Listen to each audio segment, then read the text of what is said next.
POV, you really pissed off an Aries. Yeah, you messed up. Let me tell you what actually happens when you piss off an Aries. First of all, there is no warning. 1 second they're laughing, the next second, boom, emotional explosion. Aries is ruled by Mars, the planet of war. So when they're angry, it's not passive-aggressive. It's direct, loud, and brutal honesty. They will say exactly what they've been holding back.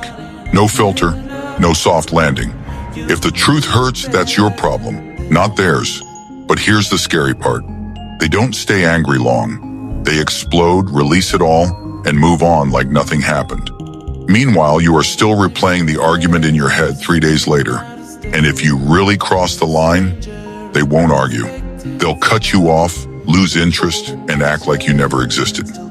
So yeah, if an Aries is calm with you, be grateful. Because once that fire turns on you, there's no fire extinguisher.